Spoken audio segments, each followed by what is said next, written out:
Religion, आध्यात्म और culture में रिलीजन वाला जो पूरा खेल है ना, it is confined till your physical presence, your body and your appearance. Spirituality का कई ऐसे रेसिडेंशियल फ्लैट्स हैं, कॉर्नर्स पे टाइल्स लगा रखे हैं गणेश जी के, और ऊपर लिखा हुआ यहाँ थूकना मना है। उसके आसपास पूरा थूका हुआ। किसी भी बिल्डिंग अगर ऐसे टाइल्स लगे हुए दिखे ऐसी जगहों पे तोड़ दो। शिव जी का लिंक जुड़ा हुआ है वीड के साथ। सवाल ये है कि अगर कोई लिंक नहीं है तो सर इस चीज को आज आप पूरा तोड़ के क्लैरिफाई कर दो।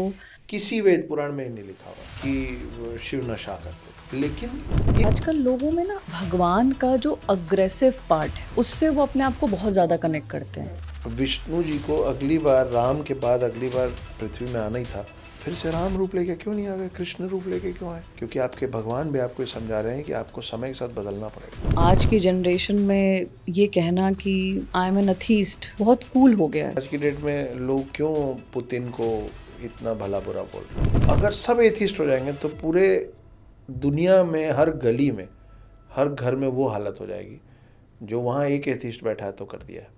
अगर मान लीजिए माइथोलॉजी रामायण महाभारत नहीं भी होती तब भी हम मानते कि भगवान है। Thank you Akshat sir. फिर सर हाँ, फिर मैं भी उसको लाऊंगी ना। नहीं, चलो हो गया, चल रहे अच्छा। तो इसको अच्छा जा रहा है। मैं फिर बोल अच्छा चलो मैं बोल रहा हूँ, फिर मैं पूछूंगी आपसे। कितना बढ़िया जा रहा है कि तुमने सर बोला और ये शुरुआत में डांट खा ली। अच्छा ऐसे ही रहना। थैंक यू दादा पॉडकास्ट हाँ में आने के लिए और मुझे आपको दादा बनाने के लिए जी। और this is the very second episode of my podcast और उसमें आप गेस्ट हो, so it's literally an honour और ये मैं दिल से बोल रही हूँ।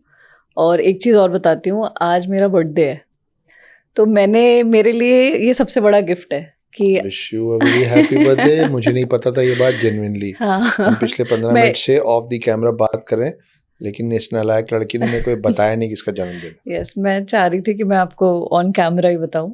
Wish you very happy birthday. Thank you कल कर लेते, परसों कर लेते। नहीं, मुझे आज ही करना था, मुझे आज ही करना, बिकॉज मेरे को अपना बर्थडे मेरे सबसे मेमोरेबल बन गया मेरे लिए। So sweet.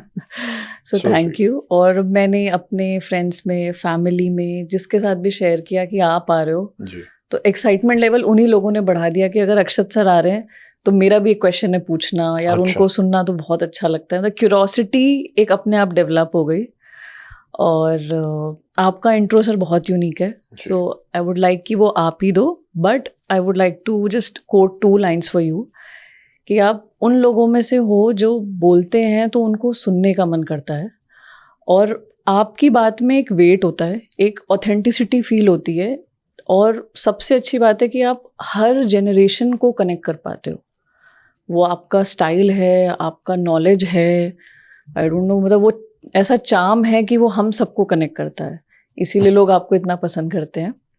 मुझे लगता है कि बिना लाग लपेट के वो ईमानदारी से कही हुई बातें होती हैं, दिल से निकली हुई चीज़ें होती हैं, इसलिए सब कोई भी उम्र हो, कोई भी जेंडर हो, दिल तक पहुंच जाती है। क्योंकि मैं बहुत ज़्यादा तैयारी नहीं करता हूँ कि आप क्या पूछेंगी और मैं क्या बोलूँगा, तो सुनने वालों को शायद ऐसा लगता होगा, आई डोंट नो, पर शायद ऐसा लगता होगा कि यार ये तो अपने जैसा है, राइट। ये तो अपने जैसी बातें कर रहा है, तो ठीक है, अच्छी बात है। Yes sir. तो आपका, वैसे तो हम आपको सब बहुत अच्छे से जानते हैं, बट एक शॉर्ट इंट्रो आपका। Hi guys, my name is Urmila Putra Akshat Gupta. I am a full-time house husband, part-time author, screenwriter, poet and lyricist. ये है मेरा लॉन्ग एंड शॉर्ट इंट्रोडक्शन और इसका मायने भी है। हम लोग हंस लेते हैं, मुस्कुरा लेते हैं ये बात सुन के, मगर इसके पीछे सत्यता और गंभीरता भी उतनी ही है जितना ये मजाक है। और मेरा ये मानना है कि हंसते बोलते बड़ी बातें कर दी जाएं तो वो सुनने वालों के पास ठहर जाती है, तो इसलिए हंसते हंसते। माय नेम इज उर्मिला पुत्र Akshat Gupta. I am a full time house husband, part time author, screen writer, poet and lyricist. Art choose करना, कॉमर्स चूज करना, साइंस चूज करना is a very normal thing, जी। But as far as I know, जितना मैंने देखा है internet पे, आप पहले बिजनेस में थे, फिर वहाँ से आपने कुछ डिसाइड किया होगा कि मेरे को इस सब्जेक्ट के ऊपर रिसर्च करना है या इसकी कोई पढ़ाई की आपने, आप कैसे मतलब इस स्ट्रीम में आ गए? रिलीजन में, अध्यात्म में, माइथोलॉजी में, तो आपकी जर्नी कैसे स्टार्ट हुई और क्यों? मैं ईमानदारी से जवाब देता हूँ सोनल इस सवाल का, और मैं चाहता हूँ कि सब लोग सुन के ना इस बात को समझें। ऐसा नहीं है कि मुझे बहुत आता है, सच कह रहा हूँ। ऐसा नहीं कि अरे इसको तो कितना कुछ आता है, नहीं, मुझे बहुत सारा नहीं आता है। आप बाकी सब लोगों को बहुत कम आता है। पुराने लोगों को, मतलब अब आप मेरे को आज से 500 साल पीछे भेज दोगे ना, तो मेरे को बड़े प्रकांड पंडित अपने बगल में भी नहीं बैठाएंगे। मेरा नॉलेज उतना कम है उनके सामने। लेकिन हुआ क्या ना कि हम लोग, और गलती, मैं किसी की गलती नहीं निकाल रहा हूँ, क्या हुआ हमसे पहले का जो 2 जनरेशन पहले जो थे ना, उनकी जो प्रायोरिटी थी, उनकी जो प्राथमिकता थी, वो थी आज़ादी पाना, अपने घर की महिलाओं को बचा। और पीछे जाओगी तो अपने घर की महिलाओं को बचा लेना, अपने बच्चों को धर्म परिवर्तन ना होके जिंदा रख लेना। उनकी प्राथमिकता सिर्फ उतनी थी कि ये हो जाएगा तो आगे देख लेंगे। उसके बाद जब अंग्रेज आए तो हमारे दादा परदादा लोगों का पूरा जीवन 2-3 जनरेशन घुस गया आज़ादी के चक्कर में कि यार ये कौन लोग हैं, ये हम पे क्यों राज कर रहे हैं, इनको ऐसे लड़ो, इनको वैसे करो, जो। फिर हमारे पिता आए, उस समय देश बन के, है ना, हमारे फादर्स लोग हैं 60 साल, 65 साल, 70 साल, करेक्ट? बिल्कुल। देश की आज़ादी को भी लगभग उतने ही साल हुआ है, थोड़ा सा ऊपर। तो जब से उन लोगों ने होश संभाला, 10-15 साल, 20 साल, तब से ना उनकी कवायद इसमें लगी रही कि यार हम पहले आने वाली जनरेशन्स के लिए सब साजो सामान इकट्ठा कर लें, एक घर हो जाए, है ना, हमारे बच्चे जब बड़े हों तो कम से कम एजुकेशन सही दे पाएं, हमारे माता पिता जब बुजुर्ग हों तो जेब में इतने पैसे हों कि उनको अच्छे अस्पताल ले जाया जा सके। वो करते करते वो खर्च हो गए। इन सब के चक्कर में जो एक चीज गलती से नेग्लेक्ट हो गई, वो है हमारा कल्चर। मैं हिंदुत्व नहीं बोल रहा हूँ, मैं धर्म नहीं बोल रहा हूँ, मैं बोल रहा हूँ हमारा कल्चर। इसी के बीच में आप देखिए, सॉरी, क्या डिफरेंस है इन तीनों में जो आपने बोला, रिलीजन और आध्यात्म और कल्चर में? यार रिलीजन तो बहुत ही कन्फाइंड चीज है, बहुत छोटी सी चीज है रिलीजन। क्यों बोल रहा हूँ मैं ऐसा?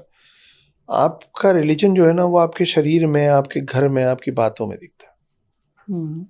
ठीक है, कि मैं अभी टीका लगा लूंगा, चंदन का टीका या त्रिपुंड लगा लूंगा, तो कोई भी देख के बता देगा, या रुद्राक्ष की माला पहन लूंगा तो मालूम है कि हाँ ये हिंदू है ना। मैं इसी चेहरे पे मुंह छटा लूंगा तो मुस्लिम जैसा दिखने लग जाऊंगा।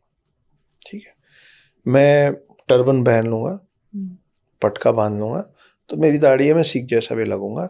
और मैं अगर ऐसे ऐसे करने लग जाऊंगा और यहाँ पे क्रॉस दिखेगा, तो आप बोलोगे कि इंडियन क्रिश्चियन है। ठीक है, तो ये रिलीजन वाला जो पूरा खेल है ना, वो it is confined till your physical presence, your body and your appearance. आप दिखते कैसे हैं, आपके शरीर तक और आपकी बोली तक में कन्फाइंड है। स्पिरिचुअल जर्नी जो है, देखो स्पिरिचुअल शब्द में स्पिरिट आता है। स्पिरिट मतलब सोल, आत्मा। तो स्पिरिचुअलिटी का किसी भी रिलीजन से कोई लेना देना है ही नहीं।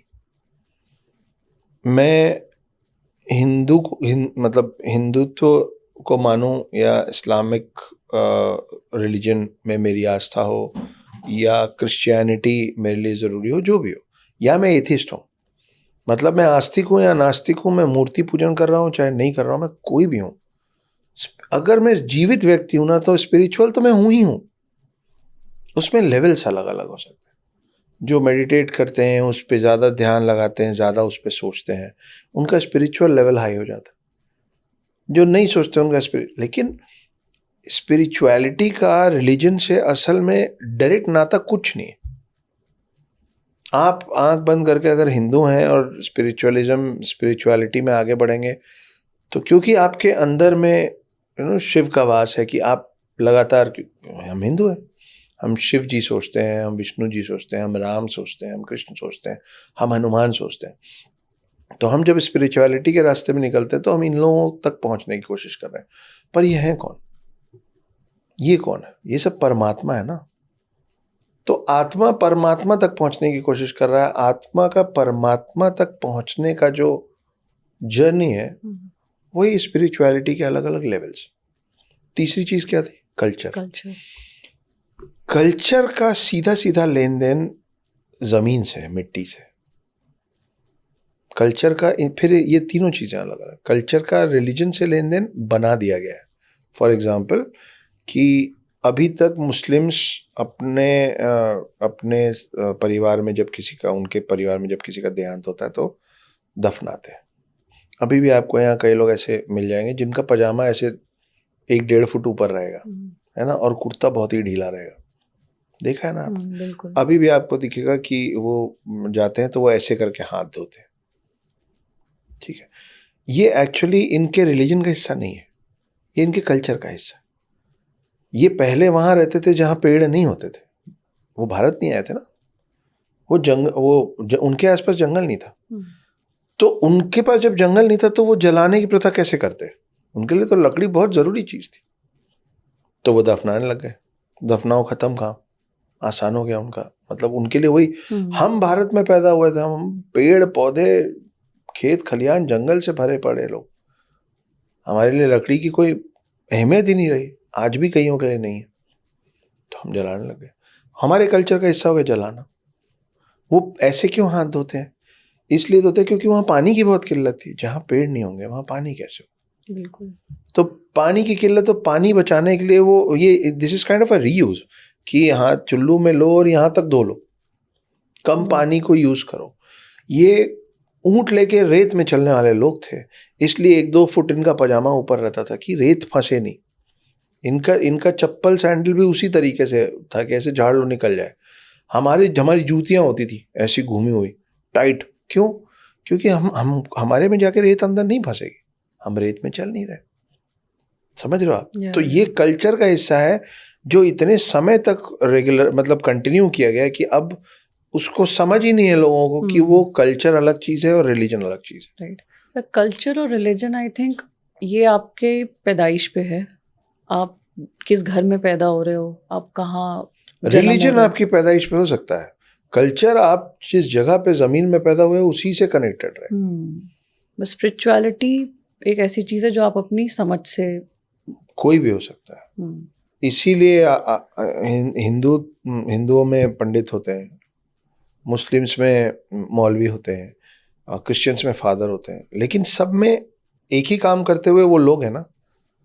वो अपने आप को बोल सकते हैं कि we are a little more advanced into spirituality, क्योंकि वो पूरे दिन वही कर रहे हैं। तो उनका शायद, नॉट एवरीबडी, उसमें भी बड़े सारे धूर्त भरे पड़े हैं सब तरफ, तो उसमें शायद थोड़ा किसी का स्पिरिचुअल लेवल ज़्यादा होगा कि आप उसके साथ उसको कुछ बोलोगे तो वो एक आम आदमी की तरह तैश में ना आए, वो मुस्कुराए, बोले कि कोई बात नहीं। वो सब आपको काम करता है, स्पिरिचुअलिटी आपको काम करता है। आपकी सोल की एक उम्र होती है, आत्मा की एक उम्र होती है जो एक शरीर के अंदर खत्म नहीं होती। आप कई शरीर बदलते हो, और सिर्फ इंसानी शरीर नहीं, हर तरीके के शरीर बदलते हो। हर शरीर की उम्र के साथ उस आत्मा की उम्र बड़ी होती जाती है और आत्मा विद टाइम मैच्योर होती जाती है। इसीलिए आपको कभी कभी कोई बहुत छोटा बच्चा मिलता है जिसको देख के आपको लगता है कि यार ये इतनी कम उम्र में कितना समझदार है, ये कितना शांत है, ये इसको हम चिढ़ा रहे हैं तो ये मुस्कुरा दे रहा है, ऐसा जैसे कि बचपना कर रहे हो तुम लोग। और वहीं पे आपको एक ऐसा व्यक्ति मिलता है जो 60 साल 65 साल का है और वो फुहड़ता वाली बातें कर रहा है, और आप मन में सोच रहे हो थोड़ी अपने उम्र का तो लिहाज करो यार, इतने बड़े हो गए कैसी हरकतें करो। होता है ना? बिल्कुल। ये जो फर्क है ना, ये शरीर का और एक शरीर की उम्र का फर्क नहीं है, ये आत्मा की उम्र का फर्क है। तो आप जितना मेडिटेट करते हो, जितना अध्यात्म की तरफ बढ़ते हो, आपके सोल की एज, भाई मैं गोलू मोलू सा हूं क्योंकि मैं जिम नहीं जाता हूं। मैं जिम जाऊंगा तो मैं कठोर हो जाऊंगा है ना, शेप में आ जाएगी मेरी बॉडी। राइट। मेडिटेशन और इस तरीके के की जितने भी अलग अलग पद्धतियां हैं वो आपके सोल का एक्सरसाइज है। ये है फर्क तीनों में। ओके। तो सर आपने, अभी हमने रिलीजन के ऊपर बात की, धर्म के ऊपर बात की, और आपकी रिसर्च भी इसी चीज़ पे बेस्ड है। तो आप जब सोचते हो तो आपके अंदर सबसे पहला नाम किस भगवान का आता है? दो भगवानों का नाम आता है, एक देवी है और एक देवता है। देवी जो है उनका नाम उर्मिला है, और जो मेरे देवता हैं उनका नाम अजय है, और ये मेरे माता पिता का नाम है। तो मैं कहीं रिलीजन और स्पिरिचुअलिटी के बीच में फंसा हुआ हूँ कि मुझे रिलीजन पे पूरा भरोसा है, मेरी जानकारी भगवानों को, देवी देवताओं को, सबको लेके ठीक ठाक है, लेकिन मैं पूछता सिर्फ इन दो लोगों को। ये दोनों जन भगवानों को बहुत मानते हैं। तो मेरा कनेक्शन, मुझे ऐसा लगता है कि डायरेक्ट ना होते हुए मेरे माता पिता के थ्रू है।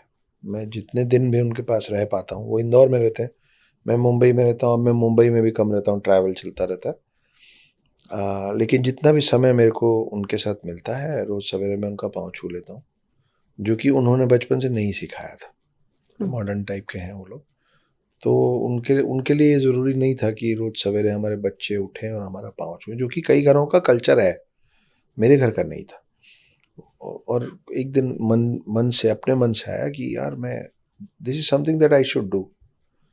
तो मैं अपनी इच्छा से रोज सुबह उनका पाँव छूना चालू किया। और अब मैं कई पॉडकास्ट में नई जनरेशन को, बच्चों को ही बोलता हूँ कि जब तक किसी को जान ना लो, समझ ना लो और अंदर से श्रद्धा ना निकले, पाँव मत छुओ। राइट।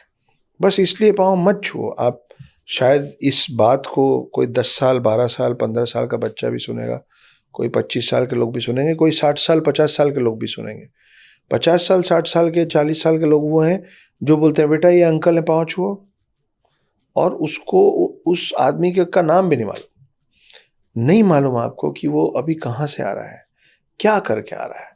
हो सकता है वो आपके घर के अंदर घुसने के पहले जिस गाड़ी से उतरा है, उस गाड़ी के चालक को गंदी गंदी गालियां दिया हो, किसी शायद हमें ही दिया हो, घर में घुसने के पहले हमें ही दिया हो, है ना। वो क्या करके आ रहा है, अच्छा काम, बुरा, आपको कुछ नहीं मालूम। उसके शरीर से उस पल, देखिए, जब आप गुस्सा होते हैं तो आपके चेहरे के भाव अलग होते हैं, जब आप खुश होते हैं तो आपके चेहरे के भाव अलग होते हैं, जब आप इमोशनल होते हैं तो आपके चेहरे के भाव अलग होते हैं, ठीक है ना। जब आप एक्साइटेड होते हैं तो आपके चेहरे, वैसे ही आपके हर दिन के कर्मों के हिसाब से आपका ऑरा, जो बोलते हैं ना यार मुझे फलानी चीज की या फलाने इंसान की वाइब बड़ी अच्छी लगी, पहली बार मिला मुझे वाइब बड़ी, क्या है वाइब? वाइब ऑरा है जो नेकेड आई से नहीं दिखता है, पर हमारे शरीर से ऐसा सटा हुआ एक एनर्जी लेवल होता है, ठीक है। वो एनर्जी लेवल आप हर दिन जो करते हैं ना, उस हिसाब से नेगेटिव पॉजिटिव, बढ़ा घटा, ये होता रहता है। वो शख्स आज कहाँ से क्या करके आ रहा है आपको नहीं मालूम।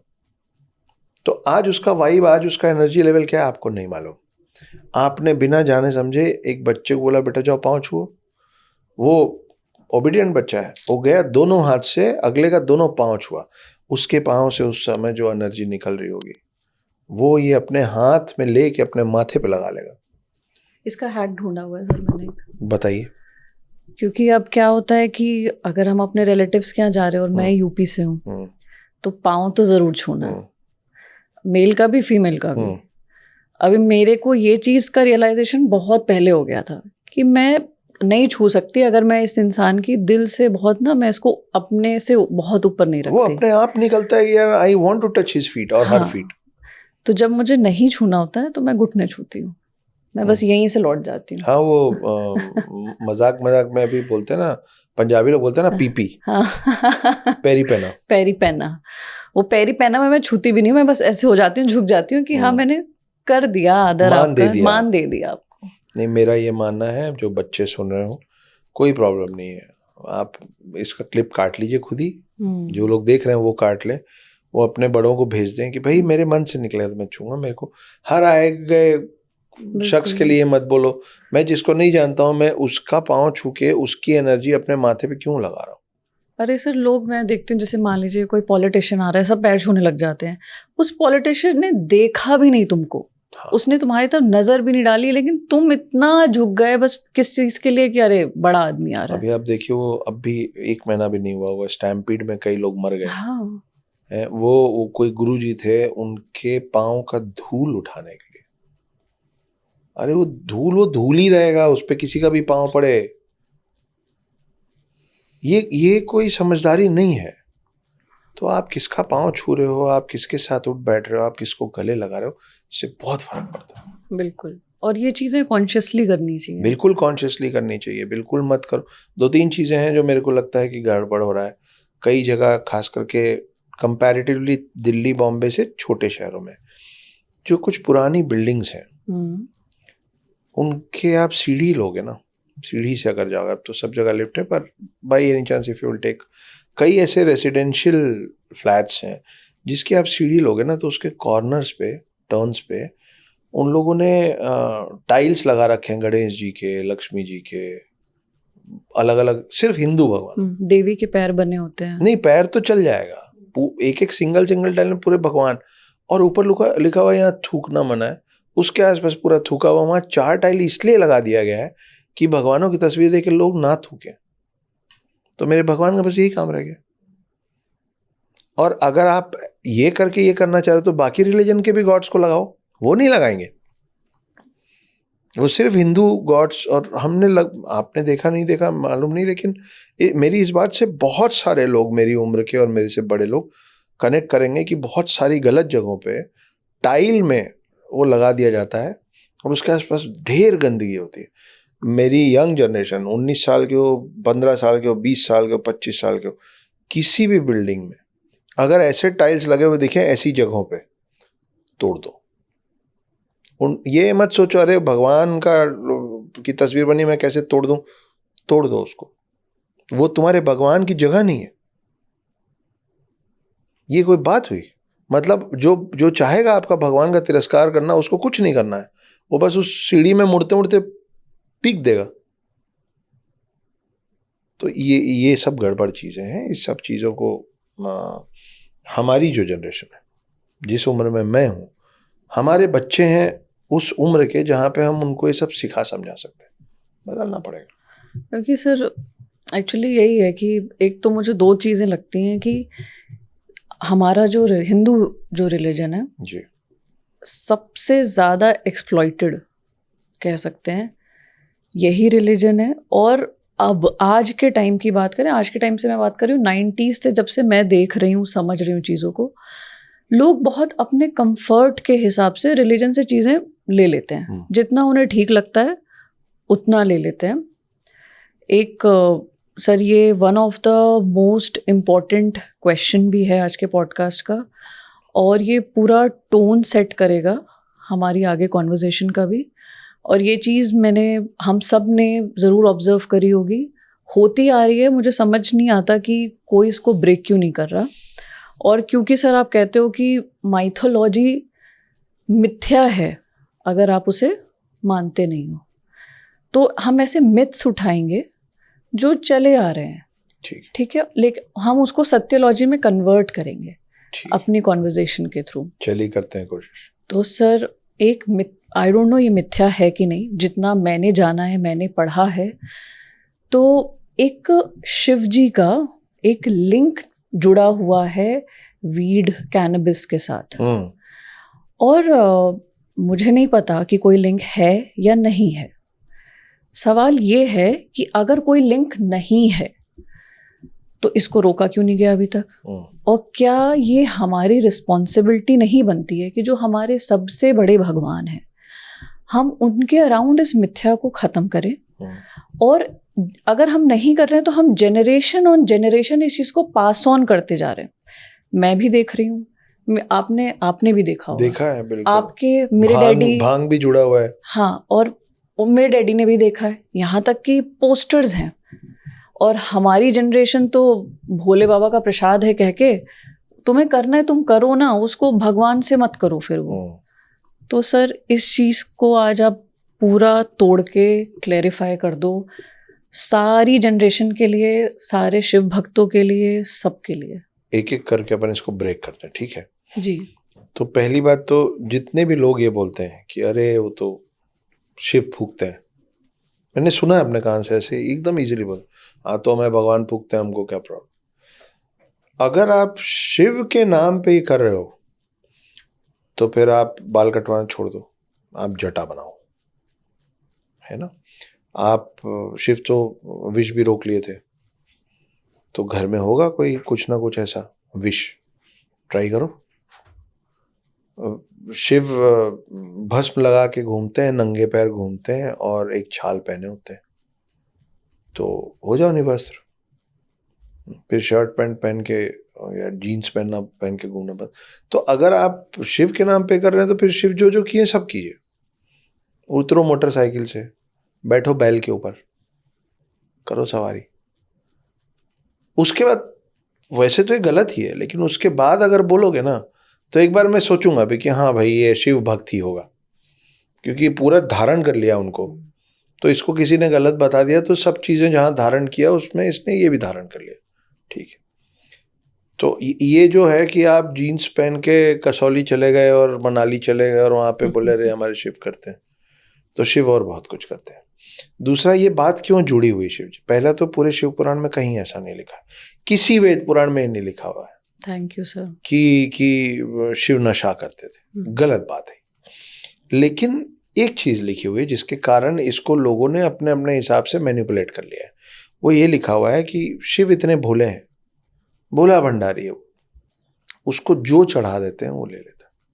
इसीलिए शिव जी को मानने वाले, जो असल में मानने वाले लोग हैं, मानने वाले से मेरा मतलब है नागा साधु, अघोरी, असली शिव भक्त, भोला भंडारी है ना। तो जब एक बहुत छोटा सा बच्चा होता है, उसको थोड़ी ना मालूम है फर्क कि इलेक्ट्रॉनिक खिलौना क्या है और घंटी वाला और बैटरी वाला खिलौना क्या है, या प्लास्टिक का खिलौना क्या है और लकड़ी का खिलौना क्या है। उसको कुछ भी नहीं दोगे ना, खाली पानी का बोतल दे दोगे और वो उसको दबाएगा और कड़क कड़क करेगा, तो वो भी उसके लिए खिलौना है, वो उसमें भी खुश हो जाएगा, ठीक है। क्यों खुश हो जाएगा? इनोसेंट है इसलिए खुश हो जाएगा। वही बच्चा जब थोड़ा बड़ा होता है ना, तो फिर उसकी डिमांड्स आती है। फिर आप उसको दोगे ना इससे खेलो, तो गुस्सा देगा कि फेंकेगा, ये कोई खेलने की चीज है, मेरे को टॉयज चाहिए, टॉयज। शिव भोले, उनको आप प्यार से जो अर्पित कर लो वो उसमें खुश हो जाते हैं। कहानियों में लिखा हुआ है कि शिव को कच्चा मांस भी लोगों ने चढ़ाया है गुस्से से कि ये ले, ये खा ले, तो वो बोले अच्छा ठीक है, तो प्यार से दियो तो खा लेंगे। बाद में उसको समझ में आया कि उसकी क्या गलती। शिव के जितने रूप हैं उसमें एक रूप है भिक्षु वर्य का, भिखारी के रूप में आए थे। आपने सुना है बेगर्स आर नॉट चूजर्स? बिल्कुल। तो जब वो भिक्षु वर्य के रूप में, भिखारी के रूप में आए होंगे, तो उनको जो दिया होगा ले लिए होंगे ना। तो वो करते करते लोगों को अब जो मन करता है ना वो करके बोलते हैं कि हमारे शिव करते हैं तो हम भी कर लें। ये यहाँ पे गड़बड़ है ना। और आपकी बात 100% सही है कि भाई तुमको करना है करो। भाई हर सिगरेट के पैकेट में साफ साफ लिखा रहता है cigarette smoking is injurious to health. Picture देखने जाते हो, पिक्चर के पहले एक ऐड आता है, फिर इंटरवल के बाद एक ऐड आता है, फिल्म के बीच में जब स्मोकिंग दिखाता है तो नीचे एक लाइन लिखा होता है, लेकिन पीने वाले पी रहे हैं, पूरा स्मोकिंग इंडस्ट्री फल फूल रहा है। आप कल मर रहे हो, आज मर जाओ यार, लेकिन वो जो अमर है ना उसको बेइज्जत मत करो इस तरीके से। तो आपकी वो बात एकदम करेक्ट है कि ये गलत है, और मतलब इस पे कोई तर्क वितर्क हो ही नहीं सकता, ये गलत ही है कि हमारे शिव करते हैं। हमारे आपके शिव ने कहीं नहीं लिख के दिया है और कहीं नहीं बोला है कि सुनो तुम ये करो तो मैं तुम्हारे प्रति या मैं तुमको आशीर्वाद दूंगा। वो धतूरा भी चढ़ता है, खा लो धतूरा, शिव जी को धतूरा चढ़ता है, धतूरे में जहर होता है, खा लो ना, अरे शिव जी को चढ़ाया था प्रसाद है, खा लो। तो ये जो सब्जेक्टिव चॉइस ऑफ वो है ना, वो गड़बड़ है। आपको करना है तो फिर पूरी चीजें कीजिए या फिर मत कीजिए। तो हम सर ये बिल्कुल कह सकते हैं इस कॉन्वर्जेशन से कि शिव का और वीड का कोई लिंक नहीं है। नहीं, कहीं नहीं लिखा हुआ है, कहीं नहीं लिखा हुआ है।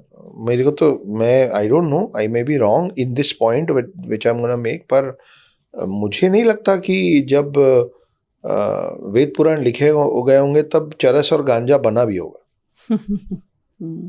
मैं सच कह रहा हूँ। हम लोग सोफिस्टिकेटेड वे में वीड बोलते हैं, पर उसका हिंदी तो गांजा ही है। है ना। तो आपको क्या लग, सिगरेट पीने वाले बोलते हैं, मुझे नहीं लगता कि शिव के वक्त में, और मेरा मानना है कि शिव थे, मुझे नहीं लगता कि शिव के वक्त में कोई भी स्मोकिंग की चीज होगी।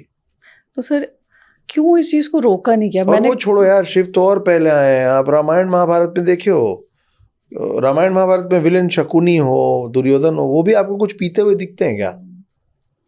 नहीं दिखते ना। एक तो मैं विलेन बोल रहा हूँ, ऊपर से रामायण और महाभारत शिव के बाद है। तो कभी इस चीज पे क्यों सवाल नहीं उठाए गए? कभी रोका क्यों नहीं गया? यार इसलिए नहीं रोका गया because we have better things to do. It's a very big topic I think in हाँ, a it country is. Like India. हाँ, लेकिन अब क्या है ना कि एक अंधे को बोलते रहो कि लाल रंग ऐसा दिखता है, उसको कहाँ समझ में आएगा? उसको रंग का मतलब ही नहीं मालूम।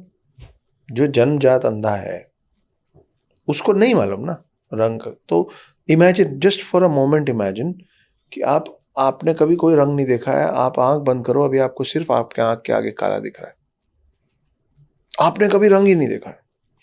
और मैं आपको समझाने की कोशिश करूं, या चलो आप मेरे को समझाओ कि लाल कैसा दिखता है, ट्राई करो।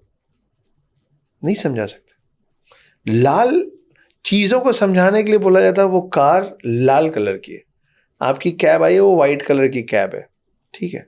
जिसको लाल ही नहीं पता होगा उसको लाल एक्सप्लेन कैसे करोगे? तो ये जिनकी मान्यता ही नहीं उनमें, उनके साथ मतलब मैं, ये हमारे बैकग्राउंड में दीवार दिख रहा है, मैं आज से लेके और पूरे अगस्त खड़े होके इसको धक्का देता रहूंगा तो भी ये दीवार थोड़ी ना 1 इंच खिसक जाएगी, तो यहीं रहेगी ना। तो फिर we have got better things to do. मैं वहां पे धक्का लगाने की जगह मैं छेनी हथौड़ी लूंगा, मैं उसमें तोड़ के उधर जाने की जगह बना लूंगा। सो हम लोगों को भी हिंदुत्व में और उसमें बहुत सारी चीज़ें करने की ज़रूरत है, और मुझे लगता है कि इससे बहुत ज़्यादा ज़रूरी चीज़ें छूटी हुई हैं। ये एक उम्र की बेवकूफ़ी है। तो खुद करो ना, उसको भगवान से मत जोड़ो। हाँ, मुझे वही लगता है। मत जोड़ो। ठीक है सर, जैसे अभी हमने एक ये ऑब्जर्वेशन थी, एक ऑब्जर्वेशन मेरी और है कि अगर आप देखेंगे तो आजकल के टाइम के जो लोग हैं, आजकल लोगों में ना जो भगवान का जो अग्रेसिव पार्ट है उससे वो अपने आप को बहुत ज्यादा कनेक्ट करते हैं। जैसे आपने एक बड़ा फेमस पोस्टर है हनुमान जी का जो गाड़ियों पे चिपका रहता है, जिसमें उनका सिर्फ फेस होता है, वो बड़ा गुस्से वाला फेस होता है। राम जी की फोटो होगी तो उसमें धनुष तना हुआ होगा, और शिवा का होगा तो उनका फिरोशियस फॉर्म आप इंस्टाग्राम पे भी देखेंगे, वो ज्यादा रील चलता है। तो व्हाई इट इज कि जो आजकल लोग अग्रेसिव फॉर्म ऑफ गॉड से ज्यादा अपने आप को रिलेट कर रहे हैं, ऐसा क्यों चल रहा है? अभी हम शिव जी की बात कर रहे थे ना, आपको शिव जी को मानना है, आपको शिव जी की पूजा करनी कीजिए, पर शिव जी के भोलेनाथ अवतार की पूजा मत कीजिए। क्यों? आप वीरभद्र की पूजा कीजिए, आप और उनके जो गुस्सैल रूप हैं, आप शरभ की पूजा कीजिए, आप रौद्र रूप की पूजा कीजिए। क्यों, मैं बताता हूँ। देखिए क्या है कि पहले का जो वक्त था ना, उस समय आप ही थे, ठीक है। आपके जो वेद पुराण सब लिखे हुए हैं वो कोई हिंदू के लिए नहीं लिखे हुए हैं, वो संपूर्ण मानव जाति के लिए लिखे हुए हैं। क्योंकि जब ये लिखे गए थे ना, तब क्रिश्चियनिटी, इस्लाम, सिखिज्म, जैनिज्म, बुद्धिज्म ये सब था ही नहीं। तो लिखने वाले और उसको प्रमोट करने वाले जितने भी प्रगाढ़ पंडित हुए, वो सब उसको इसलिए लिख रहे थे कि संपूर्ण मानव जाति का कल्याण हो, for the betterment of human kind. फिर बाद में अलग अलग रिलीजन्स और सेक्ट आए तो बोले कि ये तो हिंदुओं की किताब है, तो हम तो तब से हैं, सबसे पहले से हैं। मेरा पॉइंट ये है कि उस समय सब लोग एक दूसरे से ऐसे मिलते थे। वो वक्त तब का था जब दो लोग बैठते थे और शास्त्रों के बलबूते ये निर्णय हो जाता था कि कौन ज़्यादा विद्वान है। जो हार जाता था वो हाथ जोड़ के माफ़ी मांग लेता था। आज ऐसा होता है? नहीं होता। अलग अलग एग्जाम्पल दे रहा हूँ, समझने वाले सबको कनेक्ट करके समझ जाएंगे। कल मैं होटल के रूम में बैठा हुआ था, टीवी का चैनल स्क्रॉल कर रहा था, तो लगे रहो मुन्ना भाई आ रही थी। तो उसमें मैं देखा कि संजय दत्त साहब और अरशद वारसी साहब बोमन ईरानी साहब के घर के बाहर धरना दे के बैठे, ठीक है। तो बोमन ईरानी आते हैं बाहर और बोलते हैं कि क्या चल रहा है? तो बोलते हैं, मामू हम लोग तेरे को मारेंगे भी नहीं, कुछ नहीं करेंगे, हम यहाँ धरना दे के बैठे रहेंगे जब तक तू ओल्ड एज होम की चाबी नहीं दे देता। जाते जाते बोमन ईरानी अपने दोनों वॉचमैन को तोड़ दो सालों को। एक बंदा आता है और संजय दत्त ऐसे मुस्कुरा रहे हैं, घुमा के एक थप्पड़ मारता। तो अरशद वारसी गुस्से से दौड़ के आते हैं कि भाई को।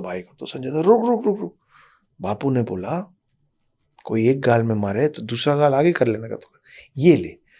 तो वो दूसरे पे भी घुमा के दे देता है।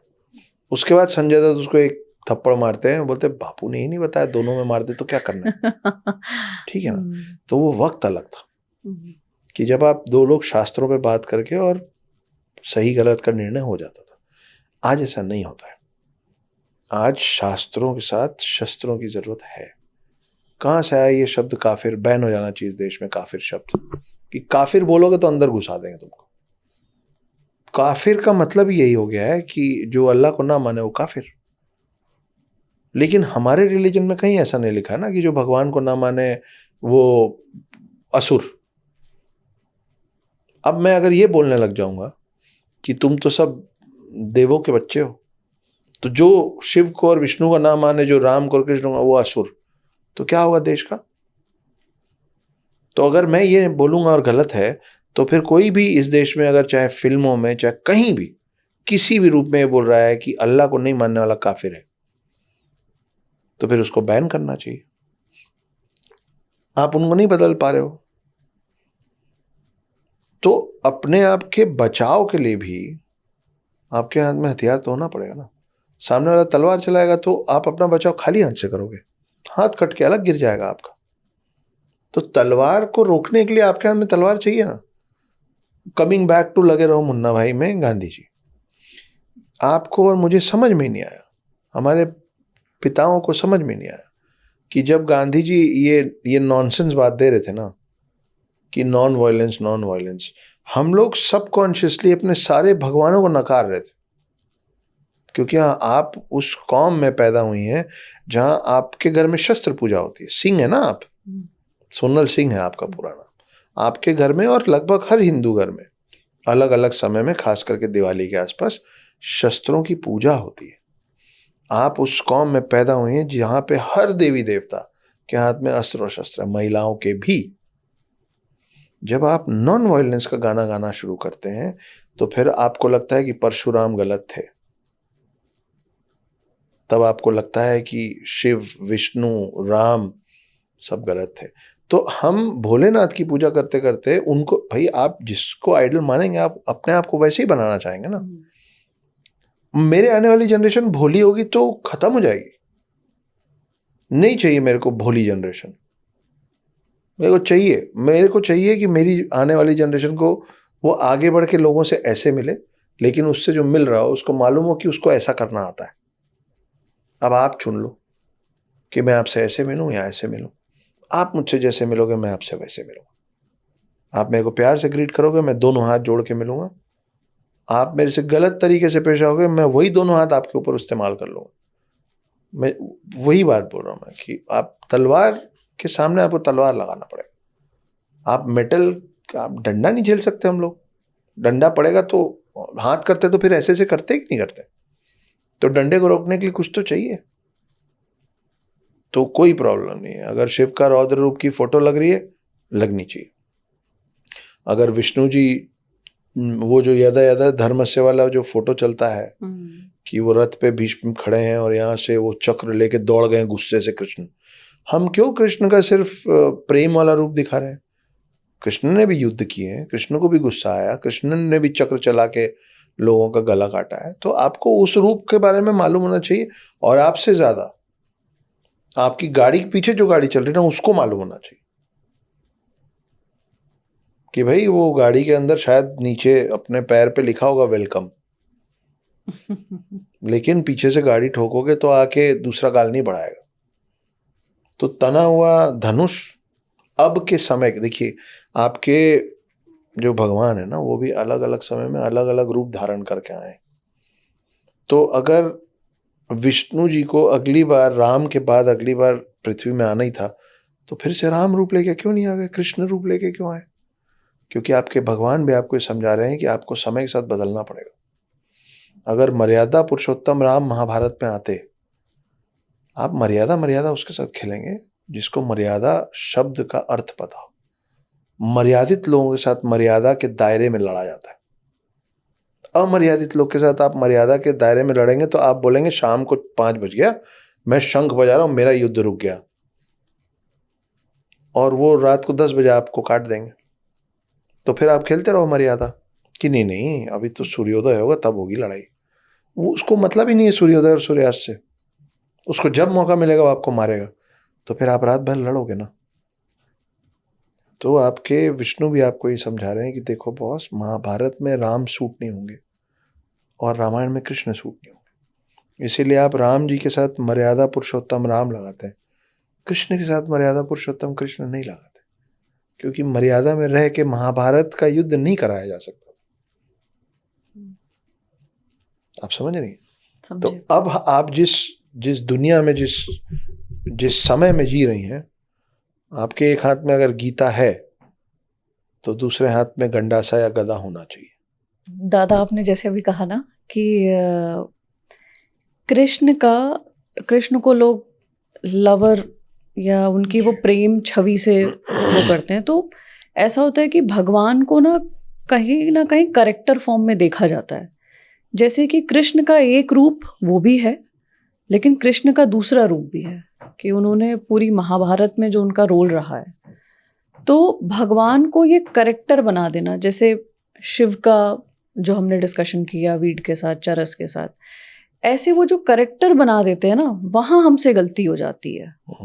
मतलब अगर आप ऊपर ऊपर से मत समझो ना, फिर समझो तो सब समझो, और फिर अब ये कह देना कि नहीं कृष्ण तो फ्लैम्बॉयंट टाइप के थे और वो तो गोपियों के बीच रहते थे।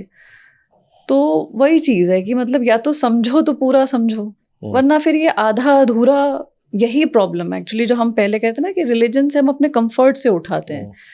तो गुस्से का भी यहाँ पे एक चीज़ ये है कि गुस्सा होना चाहिए, बट वो गुस्से का भी अग्रेसिव जो भगवान का अग्रेशन पार्ट है वो कितना बैलेंस फॉर्म में है। बट क्या हम उस फॉर्म में ले रहे हैं? हम बस ठीक है, अरे वो तो ऐसे ही थे, हम भी ऐसे ही हैं, बस इतना करके छोड़ देते हैं। मोरलेस सोनल, ये सवाल भी जो हमने शिव जी के वीड वाली बात की, मोरलेस उसी के इर्द गिर्द है। इसलिए इसको मैं बहुत डिटेल में नहीं बताऊंगा, नहीं तो रिपीटेटिव लगेगा सबको। लेकिन कुल मिला के हाँ, आपकी बात एकदम करेक्ट है कि या तो आप किसी को फॉलो कर रहे हैं तो पूरे हो जाइए, है ना, मतलब ग्रे में मत रहिए।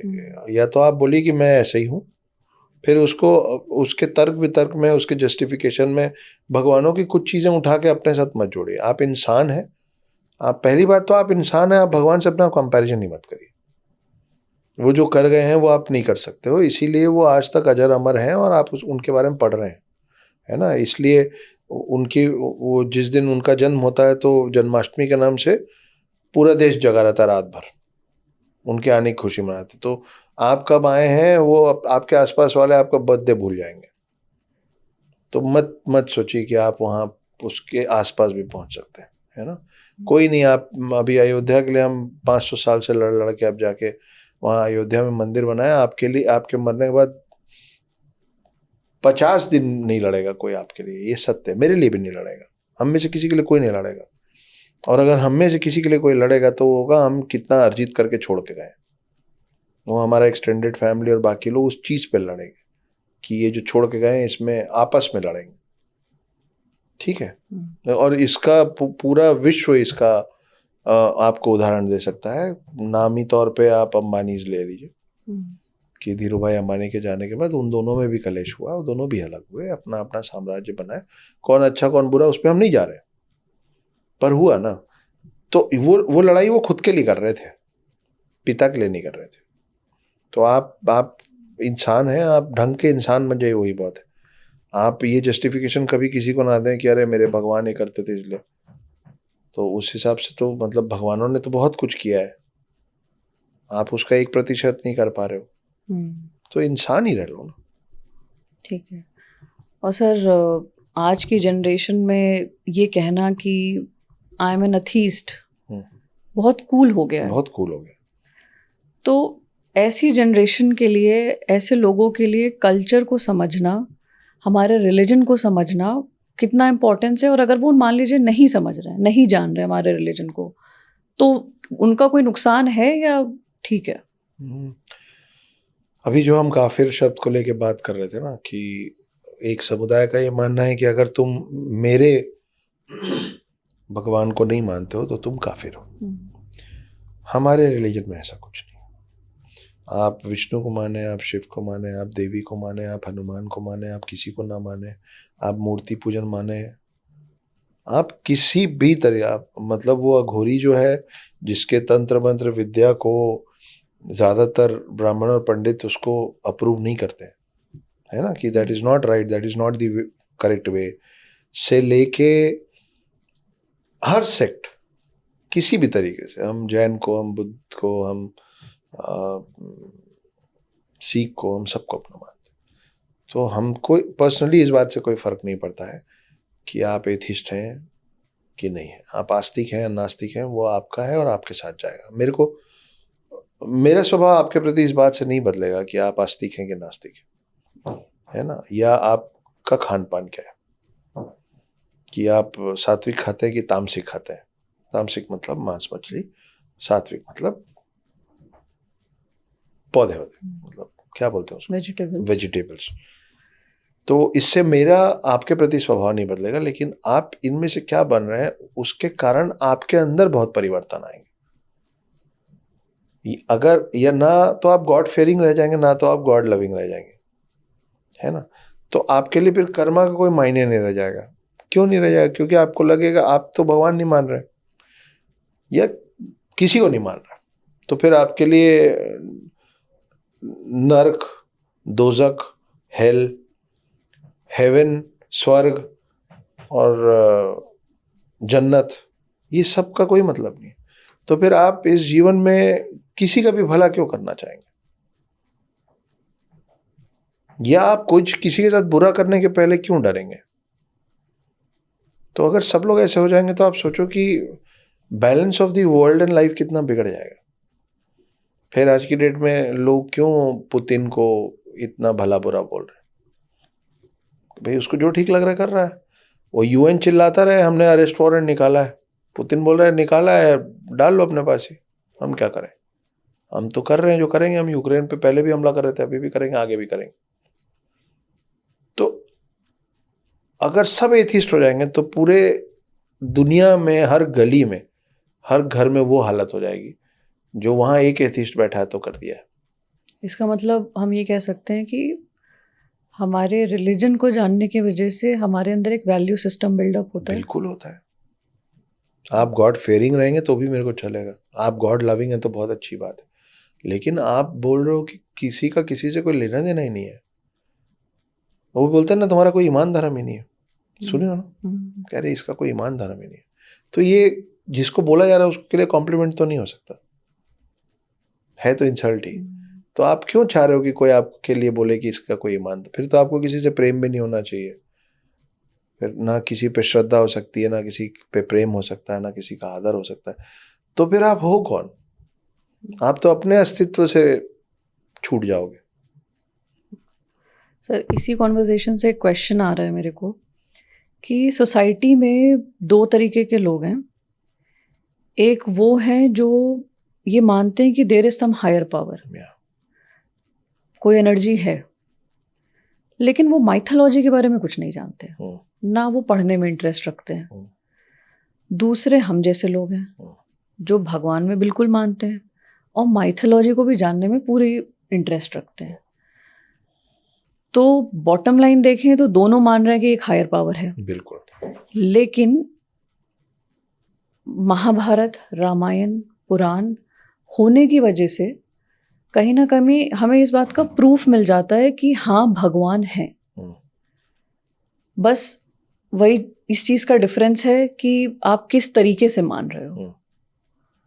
तो मेरा क्वेश्चन यही है सर कि अगर मान लीजिए माइथोलॉजी, रामायण महाभारत नहीं भी होती, तब भी हम मानते कि भगवान है, और नहीं है तब भी मान रहे भगवान है, तो फिर सर वो फाइन लाइन कहाँ आती है इन दोनों के बीच में? नहीं, फाइन लाइन है नहीं एक्चुअली। वही मैं बोला ना अभी, जो मैं उदाहरण के तौर पे नर्क का 3 नाम दिया और स्वर्ग का 3 नाम दिया, पर वो सब जगह तो सेम ही है ना, शब्द बदल गए, जगह तो सेम ही है।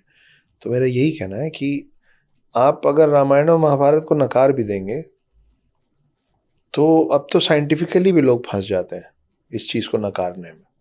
सोचो कि सोलर सिस्टम में एक हमारा प्लैनेट है अर्थ, ग्रेविटेशनल फोर्स।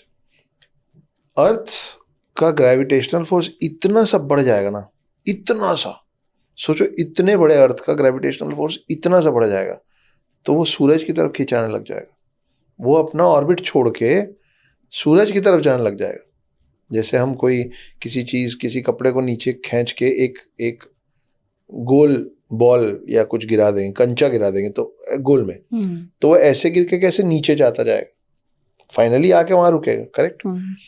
वैसा हो जाएगा अगर इतना सा ग्रेविटेशनल फोर्स बढ़ गया तो। और इतना सा ग्रेविटेशनल फोर्स अगर घट गया तो भी वो अपना ऑर्बिट छोड़ के सोलर सिस्टम के बाहर जाने लग जाएगा,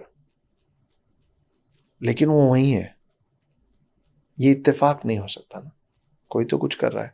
तो इस बात से कोई इनकार नहीं करता है कि कोई तो सुपर पावर है विच इज कंट्रोलिंग एवरीथिंग।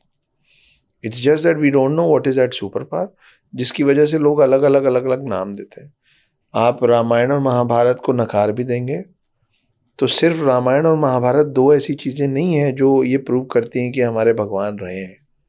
उसके पहले से विष्णु पुराण, शिव पुराण, गरुड़ पुराण, दस्यों पुराण लिखे हुए हैं, उनका रामायण महाभारत से कोई लेना देना नहीं। उल्टा रामायण और महाभारत में इन ग्रंथों का जिक्र है, ठीक है? तो आपको, और ये हुआ नहीं, ये भी कराया गया है। तो अगर राम और कृष्ण आपको उस रूप में आके, और जैसे आज आप टेलीविजन में देख के समझ पाते हैं वैसा नहीं होता, तो राम और कृष्ण आपको किसी और तरीके से इस बात को प्रूफ कर देते कि मैं हूं। आप आज नहीं मानते हैं, बहुत अच्छी बात है। मैं तो बोल रहा हूं कि जब तक खुद आप कुछ एक्सपीरियंस ना करें मत मानो, किसी को मत मानो। लेकिन जब समय आएगा ना तो आपको, और भाई भगवान ऐसे खुद उतर के नहीं आएंगे गले में वासुकी लपेट के कि देखो मैं आ गया, मैं सच में ऐसा हूं। वो साइंस होते हैं, वो आपको ढूंढने, वो आप आंख खोल के रखोगे तो दिख जाएंगे आप कि यार ये अपने आप नहीं हुआ होगा, कोई तो करवाया है। फिर आपका जो मन करे। मैं बोल रहा हूँ, मैं अपने भगवान का एक नया नाम आज बना लूं, वही आज से 400 साल बाद, 500 साल बाद, 1000 साल बाद एक नया रिलीजन क्रिएट हो जाएगा। और क्या हुआ है? तो सर कहते हैं कि ब्रह्मा, विष्णु, महेश ने मिलके पूरी सृष्टि बनाई है, they are the creators, right. तो उनका जो रीच है वो जियोग्राफिकली इतना लिमिटेड क्यों है? हम ये भी नहीं कह सकते कि वो पूरी इंडिया में है, इंडिया में भी बहुत लिमिटेड है। तो जब वो ही क्रिएटर्स थे तो उन्होंने क्या बाय चॉइस अपने आप को ऐसे लिमिट किया, या वो सब जगह क्यों नहीं है? फिर नहीं, एक ये ऐसा नहीं है। मैं आपको मैं सोच रहा हूँ क्या उदाहरण दूँ। अपन दिल्ली में बैठे हैं, ठीक है? मैं आपको दिल्ली का उदाहरण देता हूँ। एक समय था जब दिल्ली इतनी सी थी, जब सल्तनत होती थी, 5-7 किलोमीटर में दिल्ली खत्म हो गई होगी, है ना? तस्वीरों में और हिस्टोरियंस ने लिखा है कि चांदनी चौक था और ये था और वो था और कुतुब मीनार था और 4-6 चीजें थी, खत्म हो गई। आज की डेट में आपको पता ही नहीं चलता है कि कब गुड़गांव में आप हैं, कब गुड़गांव क्रॉस करके आप दिल्ली घुस गए, कब चलते चलते आप दिल्ली क्रॉस कर दिए, कब आप नोएडा घुस गए, कब चलते चलते आप नोएडा क्रॉस कर दिए और आप ग्रेटर नोएडा घुस गए। नहीं पता चलता ना, सब जुड़ गया। बहुत पहले जब इंसान होते थे और एक ही रिलीजन होता होगा, वो थे हम। इसीलिए आज तक आपको और मुझको मालूम नहीं है कि आपको मालूम है कि इस्लामिक रिलीजन कब शुरू हुआ, उसका स्टार्ट पॉइंट पता है। आपको पता है कि क्रिश्चियनिटी कब शुरू हुआ, उसका स्टार्ट पॉइंट पता है। हिंदुत्व कब शुरू हुआ, आपको उसका स्टार्ट पॉइंट नहीं पता। तो वो तब से है। दूसरी बात कि उस समय देखिए, आज भी छोटे छोटे गांव होते हैं ना, तो ये जो नोएडा है, ये जो गुड़गांव, ये पहले अलग था, अब जुड़ गया। पहले पूरा रिहायशी इलाका, एक, मैं हजारों साल पहले की बात कर रहा हूँ, भारत ही रहा होगा। और जो दूसरे रिलीजन्स थे उस समय के, मायन सभ्यता थी, बेबीलोनियन सभ्यता थी, ग्रीक सभ्यता थी, ये सब अब विलुप्त हो गए। ये अलग अलग जगह पे फल फूल रहे थे और देवभूमि भारत में हिंदुत्व फल फूल रहा था। ये बहुत बड़ा हुआ है सोनल, ये विद टाइम कन्फाइन हुआ है। आप जो बोल रहे हो ना कि ये पॉकेट्स में ही बचे हैं, हाँ ठीक है, पर ये पॉकेट्स में अब बचे, ये घट घट के पॉकेट्स में बचे। नहीं तो लव और कुश का शहर है कंधार, नहीं, लाहौर। और कंधार जो है अफगानिस्तान, लव के नाम से लाहौर का नाम पड़ा था जो अब पाकिस्तान में। और गांधारी जो थी, मतलब धृतराष्ट्र की पत्नी गांधारी, शकुनी की बहन गांधारी, वो गांधार की राजकुमारी थी। उनके पापा को गांधार नरेश बोलते थे। गांधार क्या है आज? कंधार है जो अफगानिस्तान का कैपिटल है, लाहौर पाकिस्तान में। ये सब हमारा ही था। हम इधर दूसरी तरफ हम कंबोडिया और इंडोनेशिया तक फैले हुए।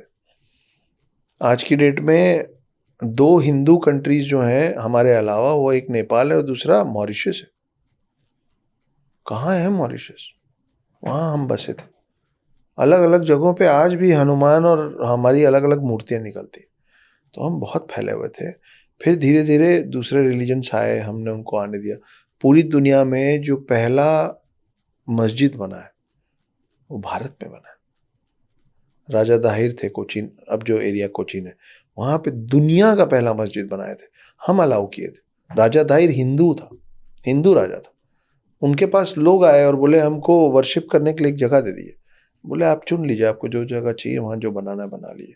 तब जाके दुनिया का पहला मस्जिद बना था। तो we allowed people to come. तो हम डाइल्यूट होते चले गए। कई बार हमको जोर जबरदस्ती से हमारा रिलीजन बदला गया। कई बार जब नीचे के सेक्ट्स के लोग थे उनको कहीं और इक्वालिटी दिखी तो वो वहाँ शिफ्ट हो गए।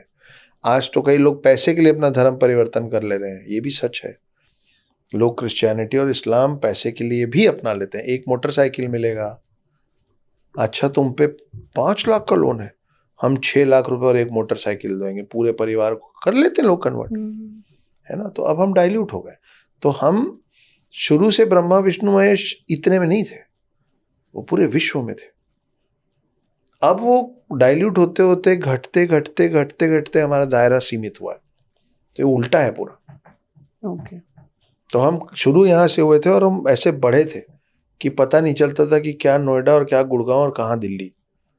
तो क्या भारत, क्या अफगानिस्तान, क्या पाकिस्तान, क्या वेस्ट बंगाल, क्या इंडोनेशिया, क्या कंबोडिया, और भी अनगिनत ऐसे कंट्रीज हैं जहाँ पे ये बैंकॉक सब। आपको मालूम है बैंकॉक का जो एयरपोर्ट है उसका नाम स्वर्ण भूमि है। जी, उनके एयरपोर्ट का नाम स्वर्ण भूमि। और जब आप एयरपोर्ट के अंदर जाते हैं, हमको तो बैंकॉक से 2-4 चीज़ें ही मालूम है और वो सब नेगेटिव चीज़ें हैं। आप जब बैंकॉक के एयरपोर्ट के अंदर जाते हैं तो वहाँ पे सागर मंथन मतलब 800-900 मीटर में है बना हुआ, कि एक तरफ कई मूर्तियां हैं असुरों की, दूसरी तरफ कई मूर्तियां हैं देवों की, बीच में विष्णु कूर्म अवतार पे हैं। वो पूरी चीज, और सांप बांध के खींचा जा रहा है, वो पूरा बना हुआ है। उनके एयरपोर्ट का नाम स्वर्ण भूमि है। तो ऐसा क्यों उन लोगों ने ये नेम क्यों चूज किया हुआ? क्योंकि ये पूरे आज जो जिसको हम अखंड भारत बोल के चाह रहे हैं, उससे भी बड़ा था भारत। और भारत को कहा जाता था स्वर्ण भूमि। इसलिए बाहर के लोग आए थे तो उनको स्वर्ण भूमि बोलते नहीं बन रहा था, तो फिर वो सिंप्लीफाई हुआ कि सोने की चिड़िया। तो गोल्ड बहुत था हमारे पास, we were the land of gold. तो ये है, हम तो बहुत विस्तृत, बहुत दूर दूर के कोने तक थे। अब डाइल्यूट होते होते होते होते घट गए। ओके सर, यहाँ से हम पॉडकास्ट को हमारे देवियों के बारे में और हमारे फीमेल करेक्टर्स जो रहे हमारे रिलीजन, उनके बारे में डिस्कस करेंगे। सर, एक चीज़ रही है कि जब जब हिस्ट्री में, हमारे रिलीजन की हिस्ट्री में, जब भी किसी देवी का अपमान हुआ है तो वहाँ से एक नई हिस्ट्री क्रिएट हुई है और रिलीजन में एक नया चैप्टर स्टार्ट हुआ है। Correct. तो सर, मैं इससे को स्टार्ट करना चाहूँगी द्रौपदी से। मुझे बहुत ही ज़्यादा फैसिनेटिंग करेक्टर लगता है उनका। बहुत ही स्ट्रॉन्ग लेडी थी, जितना मैंने उनके बारे में पढ़ा है। बहुत ओपिनिएटेड थी उस ज़माने में, जब उनके भाई को तलवार चलाना और वॉर में जाना सिखाया जाता था, तो वो कहती थी कि सिर्फ लड़कियों को क्यों सिखाया, लड़कों को क्यों सिखाया जाता है। इतनी स्ट्रॉन्ग हेडेड लेडी के साथ भी अगर हम सिर्फ द्रौपदी की हिस्ट्री देखें तो बहुत कुछ ऐसा हुआ है जो आज भी नहीं सोचा जा सकता। तो सर और जब भी उनका नाम आता है तो सबसे पहला एक चीज़ जो हमें क्लिक होती है वो है चीरहरण। तो सर पहले आप बताइएगा कि चीरहरण क्यों हुआ था, क्या हुआ था और क्या वो अवॉइडेबल था, और उसके बाद द्रौपदी के साथ क्या हुआ उस पूरे एपिसोड के बाद। ओके, देखिए सबसे पहले तो ये समझ लीजिए सोसाइटी, समाज के बारे में, कि सबसे पहले हमला स्ट्रॉन्ग वुमेन पे होता है।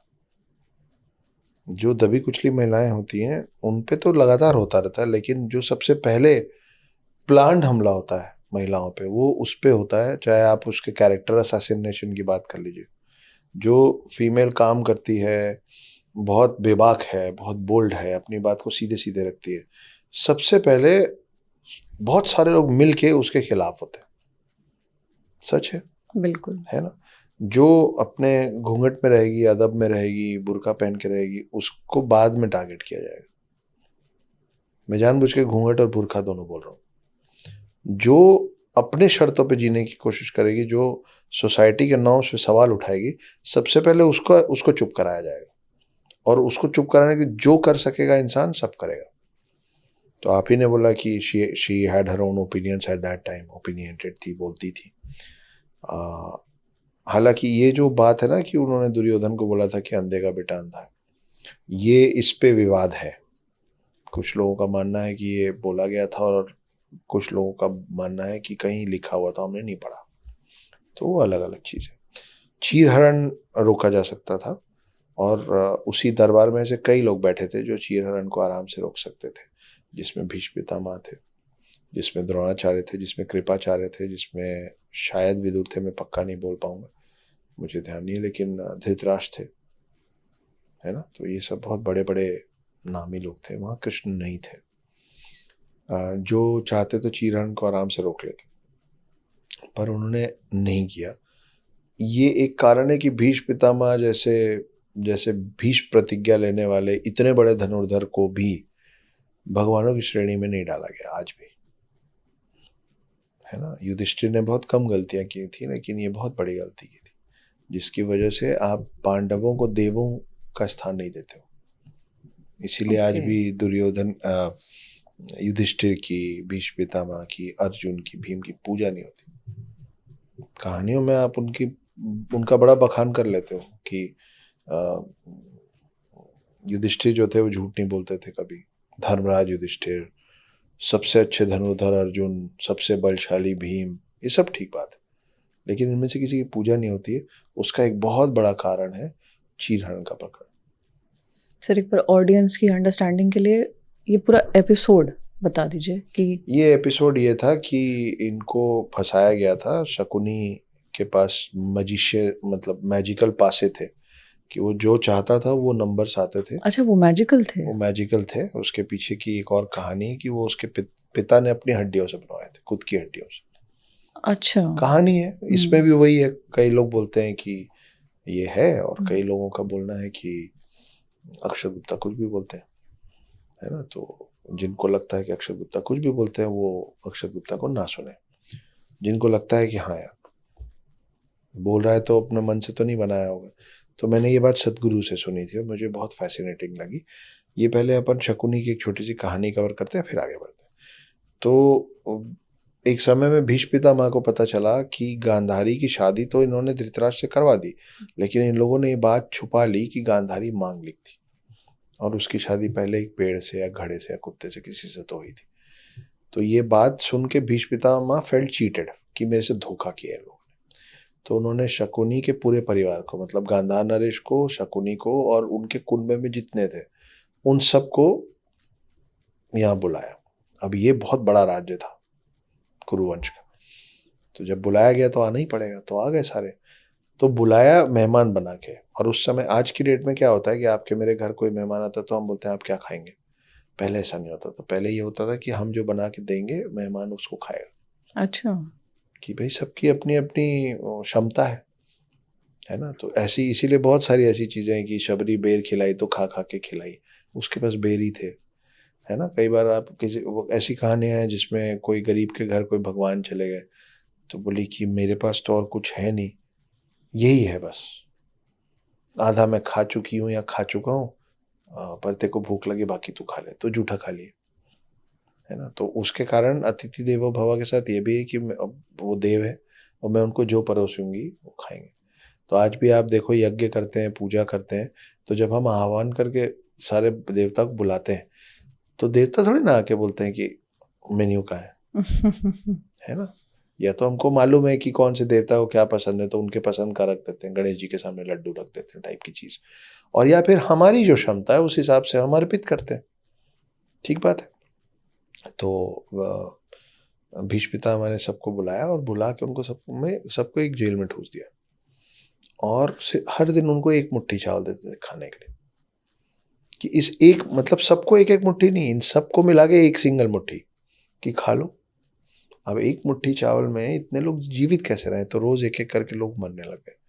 तब उन पूरे लोगों ने मिलकर डिसाइड किया कि जो शकुनी है वो हमारा अगले जनरेशन का प्रिंस है, तो हम सब कुछ नहीं खाएंगे, वो एक मुट्ठी चावल हम शकुनी को देंगे, वही खाएगा ताकि वो जीवित रहे। होते होते सब एक एक करके मर गए, आखिरी में 2 लोग बचे थे, एक गांधार नरेश और एक शकुनी खुद। तो गांधार नरेश शकुनी को एक दिन बुलाया जब बहुत कमजोर हो गए थे, उनको समझ में आ गया था कि अब मैं जाने वाला हूँ। बोले मैं तेरे को एक तोहफा देना चाहता हूँ, गिफ्ट देना है, उपहार देना है। बोले जी। तो बोले पास आओ।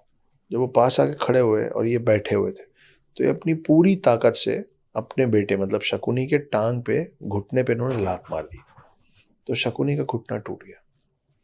दर्द से कराते हुए शकुनी बोला कि ये क्या कर दिया आपने। तो बोले कि तुम इतने अयाश किस्म के व्यक्ति हो कि जब तुम यहाँ से बाहर निकलोगे तो थोड़े दिन में तुम फिर सब चीज में रम जाओगे और भूल जाओगे कि यहाँ क्या होगा। हम लोगों की याददाश्त बड़ी कमजोर रहती है ना।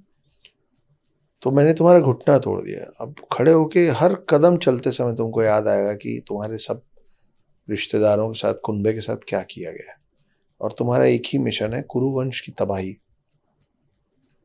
शकुनी ऑलरेडी चिढ़ता था, क्योंकि शकुनी को इस बात से भी प्रॉब्लम थी कि मेरी बहन की शादी एक अंधे से करवाए हैं लोग, लेकिन ये इतने पावरफुल थे कि मेरे पिता रोक नहीं पाए, और अब मेरी बहन गांधारी ने भी पट्टी बांध ली, वो कुछ देख नहीं पाती, तो इस बात से ऑलरेडी तकलीफ में थे। अब जब घुटना तोड़ दिया गया तो बोले अब मैं तुमको असल में एक उपहार देता हूँ। उपहार ये कि जब मैं मर जाऊंगा तो मेरी हड्डियों से 2 पासे बनवाना, उस पासे से जो मांगोगे वो आएगा। तो वही पासे हैं जिसके कारण ये लोग जीते थे, और शकुनी को पता था कि जीतेंगे तो हम ही। तो इन लोगों ने पांडवों को फंसाया कि चौसर का दाव खेलेंगे, जो जीतेगा, मतलब तुम जितना जीत सकते हो तुम ले जाओ, जो हम जीतेंगे। तो शुरू शुरू में शकुनी और दुर्योधन इनको खूब सारी चीजें जीतने दिए, तो इनको लगा बराबरी का मैच है, फेयर मैच चल रहा है। उसके बाद फिर वो हारना चालू हुआ। ये इससे बहुत बड़ी आपको सीख मिलती है। आजकल वो बड़ा चल रहा है ना, ये बड़े गेमिंग एप्स, लेकिन सब में क्या लिखा रहता है लास्ट में कि आदत बन सकता है, इससे बच के रहे, है ना। तो कई ऐसे खेल होते हैं जिसमें आप जब घुस जाते हो, खास करके जुए के सारे, ताश के ज्यादातर गेम, कि आपकी बुद्धि उस समय क्षीण हो जाती है।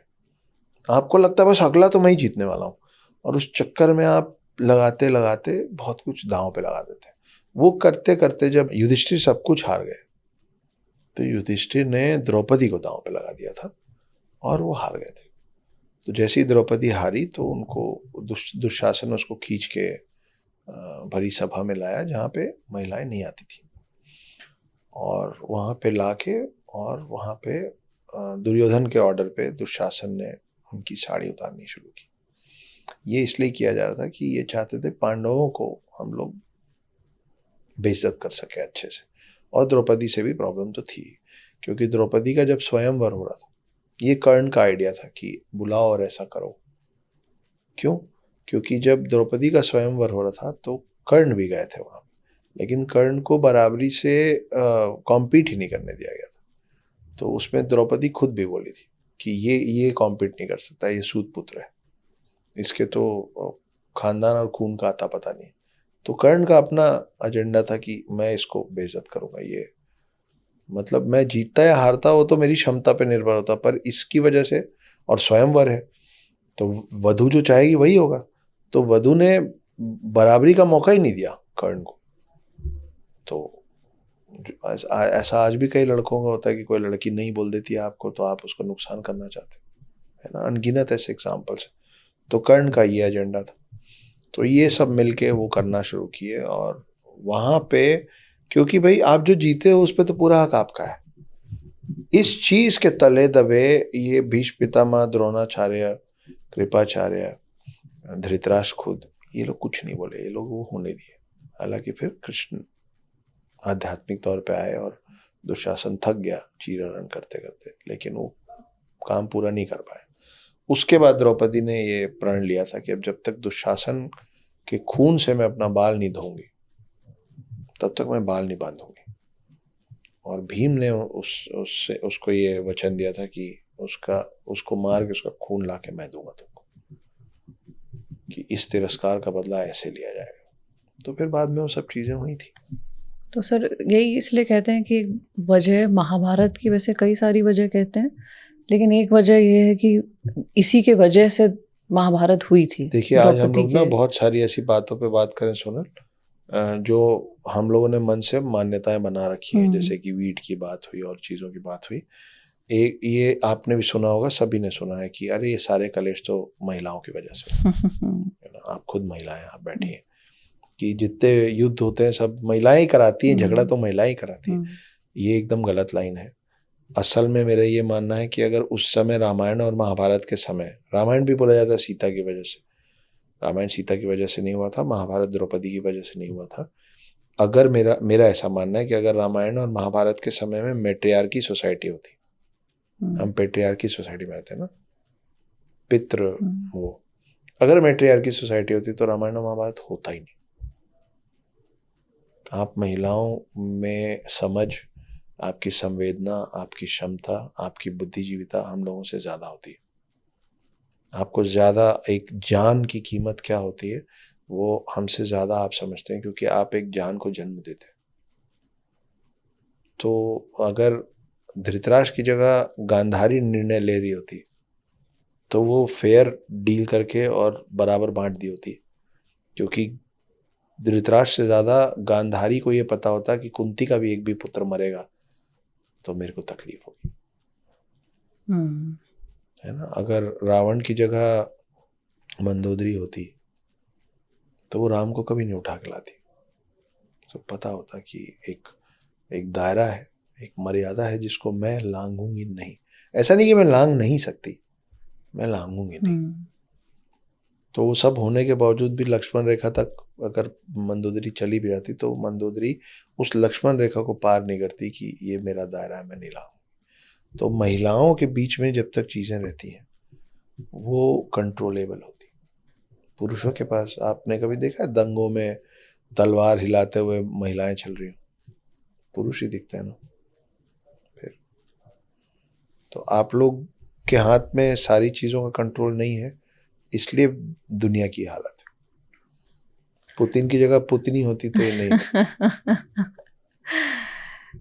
ऐसा ही सर सती माँ के साथ भी होता है, जब उनके पिता राजा दक्ष जी, उनके हस्बैंड जो कि महादेव थे, उनकी भरी सभा में इंसल्ट कर देते हैं और वो उस चीज़ को बर्दाश्त नहीं कर पाती हैं। वहाँ से शिव जी के लिए भी एक नया चैप्टर शुरू होता है और वहीं से पार्वती माँ आती हैं। करेक्ट। तो सर अगेन वही चीज़ कि ये पूरा एपिसोड होना, और अगेन उसकी कोई ज़रूरत थी, उसकी ज़रूरत क्या ये थी क्योंकि पार्वती माँ को आना ही था, या कोई और मतलब है, या उसकी कुछ और वैल्यू है जो हमें समझना चाहिए?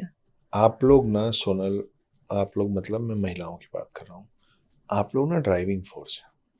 आप लोग हमेशा से ही ड्राइविंग फोर्स, स्टीयरिंग लेके ड्राइविंग सीट पे कोई भी बैठे, ड्राइविंग फोर्स आप होते हो, अच्छे के लिए भी और बुरे के लिए भी। रावण का ड्राइविंग फोर्स भी सीता थी, और रावण वध जो राम ने किया उस बात का ड्राइविंग फोर्स भी सीता थी। ठीक है, वैसे ही हम क्या करेंगे और हम क्या बनेंगे वो हमारे आसपास के पुरुषों से ज़्यादा हमारे आसपास की महिलाओं के हाथ में होता है। वो सुना है ना कि behind every successful man there is a woman, behind every unsuccessful man also there is a woman. I have been on both sides. I have been unsuccessful because of a woman. Now I am successful because of a woman. These are two different women.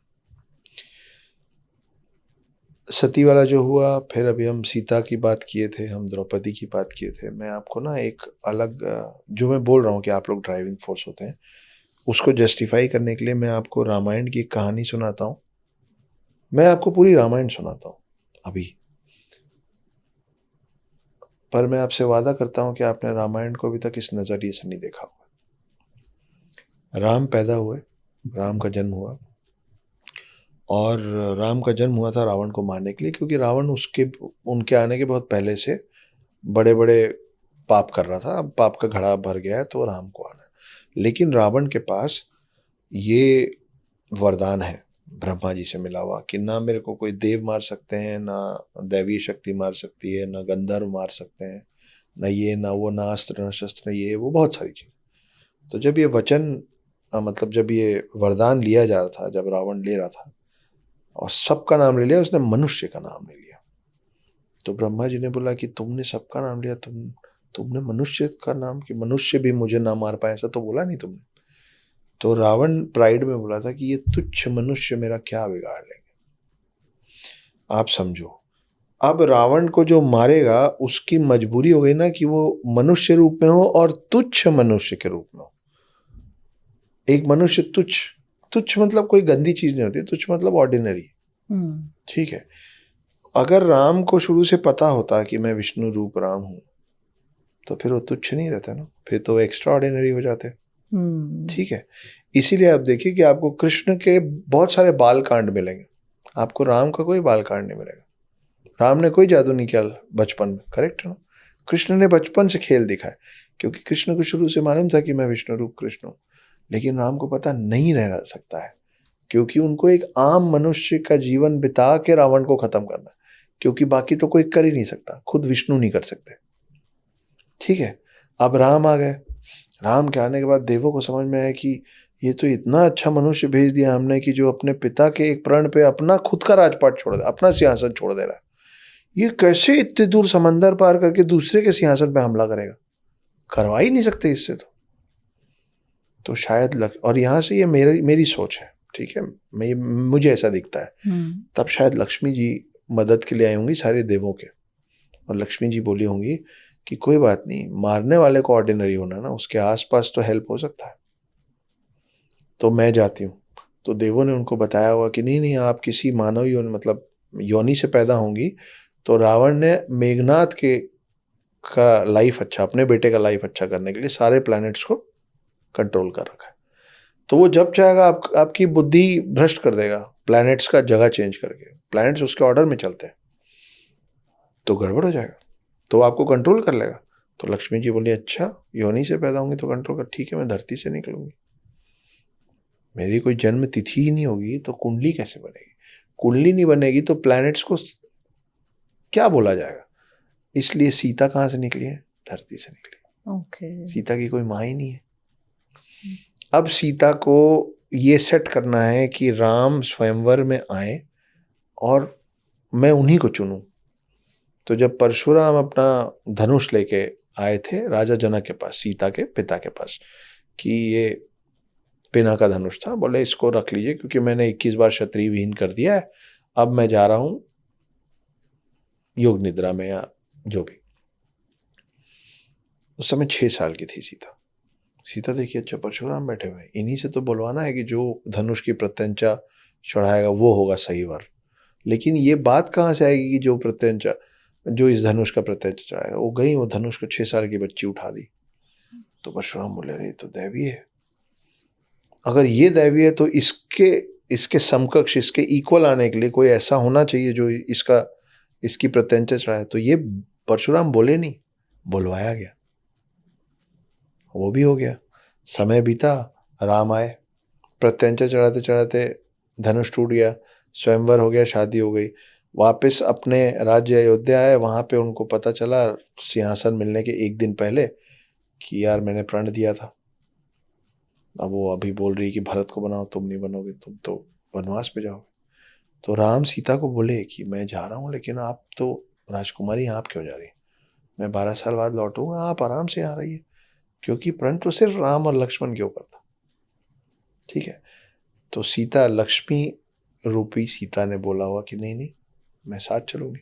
अब आप देखो, लक्ष्मण की जो समकक्ष थी उर्मिला, वो नहीं गई, सिर्फ सीता गई। सीता बोली मैं साथ चलूंगी। क्यों? क्योंकि लक्ष्मी जी को मालूम है, राम को नहीं मालूम है, लक्ष्मी जी को मालूम है कि मैं साथ जाऊंगी नहीं तो फिर वो गोल्डन डियर वाला खेल कैसे होगा। मैं रहूंगी नहीं तो राम को बोलेगा कौन कि मेरे को वो स्वर्ण मृग ला के दो। तो गई साथ में। उसके बाद वो वनवास का थोड़ा समय बीता। उसके बाद अब आप सोचो, सीता जो खुद राजकुमारी है, राम जो इतने पराक्रमी है, उनको ये नहीं पता होगा कि सोने का हिरण नहीं होता। पर वो जिद में अड़ गई, बोले जाओ, मुझे चाहिए, लेके आइए लेके आइए। राम गए, लक्ष्मण को छोड़ गए, बोले तुम यहीं पहरेदारी करो। फिर मरीच जो जो गोल्डन हिरन जो राक्षस बना था, वो राम की आवाज में लक्ष्मण को पुकारता है मरने के पहले। लक्ष्मण बोलते हैं नहीं नहीं, भैया ने बोला यहाँ रहने, मैं जाऊंगा नहीं। तो सीता लक्ष्मण का तिरस्कार करती है कि अरे तू जाएगा तब ना रावण आएगा, नहीं तो रावण का वध कैसे होगा, मैं कैसे राम को वहां तक लेके जाऊं। ये बोल नहीं सकती। तो लक्ष्मण को का तिरस्कार करती कि तुम डर रहे हो, तुम अपने भाई की मदद को नहीं जा रहे हो, कैसे भाई हो तुम। वो लक्ष्मण रेखा खींचते हो, चल देते हैं। अब रावण आता है, रावण से लक्ष्मण रेखा क्रॉस ही ना हो। सीता जो कि लक्ष्मी है, सोची होंगी ये भी मैं ही कर, मेरे को ही करके देना पड़ेगा तेरे को, कोई काम का नहीं तू रावण। तो खुद क्रॉस की, वो तो इधर नहीं आ पा रहा था। बोले चल, आ गई मैं, चल लेके। हाथ लगाने की कोशिश किया। अब एक नॉर्मल सी, अगर सीता अगर नॉर्मल होती तो सीता को कैसे मालूम था कि रावण के ऊपर, रावण को तो पहली बार देख रही है, मिल रही, तो सीता को कैसे मालूम था कि अगर बिना अनुमति के तुम किसी भी महिला को छुओगे तो पुराना तुम पे एक श्राप है कि तुम्हारे सर के 1000 टुकड़े हो जाएंगे। तो जैसे ही पकड़ने के बोले मैं चल रही हूं तेरे साथ, टच नहीं करना मेरे, खबरदार, याद दिलाऊं, चल चुपचाप। अब जाते समय उनको लगा होगा कि यार मैं तो इसके साथ जा तो रही हूं ताकि राम मेरे पीछे पीछे आए, पर पीछे पीछे आएंगे कैसे। तो रास्ते में सब गिराते गिराते गई। ठीक है, उसको ढूंढते ढूंढते जब राम लक्ष्मण आ रहे थे तो लक्ष्मण जी को वो मिला, पायल और बिछिया। तो बोले तो मेरी माँ का है। वो इसलिए बोले कि ये तो मेरी माँ का है क्योंकि वो सीता का चेहरा ही नहीं देखे थे, वो सीता को सिर्फ उनके पैर से पहचानते थे। इसीलिए हमारे कल्चर में भाभी को माँ समान बोला गया है। लेकिन हम इतने डाइल्यूट हो गए हैं कि अब कई लोग आपको ऐसे मिलेंगे जो हिंदू भी, जो प्यार से बोलते हैं अरे भाभी जान। जान कब हो गई भाभी तेरी जान? भाभी तो माँ थी ना। हो गया ना गड़बड़। ये तो मेरी माँ का बिछिया है, तो मेरी माँ का पायल है। वो करते करते वहां पहुंचे। अब वहां पहुंचते पहुंचते बीच में उनको हनुमान मिले। हनुमान बोले अरे मैं ढूंढ के लाऊंगा, आप प्रभु, मैं आपका सेवक, मेरे होते हो आप क्यों, आप बैठिए मैं ढूंढ। पहुंच गए अशोक वाटिका। वहां सीता जी से मिले। बोले हे माते, मैं आपको लेने आया हूँ, मैं बड़ा विकराल रूप ले लेता हूँ, आप बैठिए मेरे कंधे पे, मैं ले चलता हूँ। सीता क्या बोली, नहीं जाऊंगी, राम खुद आएंगे लेने। क्योंकि अगर मैं यहाँ से चली जाऊंगी और राम को यहाँ आना नहीं पड़ेगा तो रावण का वध कैसे होगा। लेकिन पूरा ये खेल रचा ही इसलिए गया है कि रावण का वध हो। तो मैं नहीं जाऊंगी हनुमान तुम्हारे साथ, ये लो अंगूठी, जाके बताओ मैं ठीक हूँ, आए मेरे को लेने। तब जाके रावण का वध हुआ था। अब इस नजरिए से जब आप पूरा रामायण देखोगे तो आपको लगेगा इसका नाम तो सीतायन होना चाहिए। आपको लगेगा कि महाभारत में कृष्ण अर्जुन के लिए जो कर रहे थे, एग्जैक्टली वही रामायण में सीता राम के लिए कर रही थी। She was guiding it, right, she was the driving force of all of it. तो ये नजर का फर्क है कि आप ये बोलें कि महिलाओं के कारण कलेश होता है, या आप ये बोलें कि महिलाएं ड्राइविंग फोर्स। आप जो चाहें जिससे चाहे करवा सकती, या आपके हाथ में आप किससे क्या करवाती। आप रावण से अपना अपहरण भी करवा सकती हैं और आप राम से रावण का वध भी करवा सकती। ये है आपकी शक्ति। ये सर आप ये तो वही है ना, आपने बोला ना कि देखने का नजरिया है। I think we need more males like you, जो शायद हम फीमेल को वही है कि औरत ही सब कुछ कराती है, ऐसा ना देख के एम्पावरमेंट के थ्रू देखें कि हम कुछ भी करा सकते हैं, तो चीज़ों का नज़रिया बहुत बदल जाएगा। अरे हमारे भारत देश में आप लोग के खिलाफ बहुत बड़ा स्कैम चल रहा है जो हम लोग कर रहे हैं, मेल्स क्या सर? इक्वालिटी, बहुत खतरनाक स्कैम है। क्यों?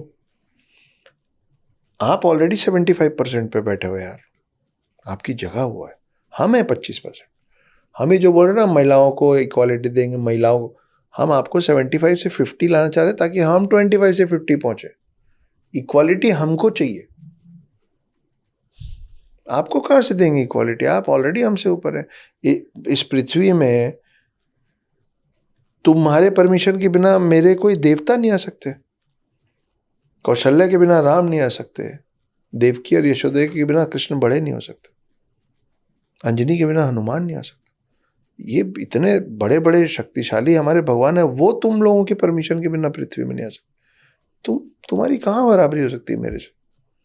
मैं तो बहुत नीचे हूं। क्या बात है सर। इक्वालिटी स्कैम है, मत फंसना इसमें। बोला नहीं हम जहाँ अच्छे हैं, हमको नहीं चाहिए तुम्हारी इक्वालिटी, तुम 25% पे रहो। और वैसे भी फेमिनिज्म और इन सब के एजेंडे ने मुझे लगता है हमें और दबा दिया है, क्योंकि आप खुद ही चिल्ला चिल्ला के कह रहे हो कि हमारे पास तो कुछ है ही नहीं।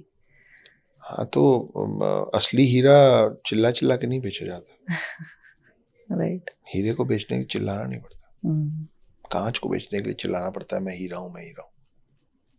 बिल्कुल ठीक है सर। Any closing thoughts? अब हम एकदम लास्ट में आ चुके हैं अपने पॉडकास्ट के। क्लोजिंग थॉट्स, मैं अभी एक जगह कुछ सुना और मुझे लगा बहुत कमाल की चीज़ है। ये मैंने अभी कहीं बोला नहीं है और मैंने सुना है ना भाई, आप भी तो कहीं से सीखते हो तो ही बताते हो। मैंने सुना कि, और मेरे को कमाल की बात लगी, एकदम सच बात लगी। It is about generations. मैं बहुत पहले सुना था, किसी ने मुझसे कहा था कि 2 जनरेशन्स ना बहुत अपने नाम को और बिजनेस को या जो भी कर रहे हैं उसको बड़ा करते हैं, पता नहीं क्यों तीसरा जनरेशन सब घुसा देता है। Every 2 generation build, third generation destroys everything. मैं सुना तो था पर मेरे को समझ नहीं आया था कि ऐसा हाँ होता तो है, मगर क्यों होता है। अभी मैंने सुना बहुत मस्त बात कि जो कठिन वक्त होता है ना, कठिन समय होता है, वो मजबूत जनरेशन तैयार करता है। जो मजबूत लोग होते हैं वो मेहनत करके आसान वक्त बनाते हैं। आसान वक्त कमजोर जनरेशन पैदा करता है। कमजोर जनरेशन कठिन वक्त तैयार करता है और फिर कठिन वक्त मजबूत जनरेशन तैयार करता है।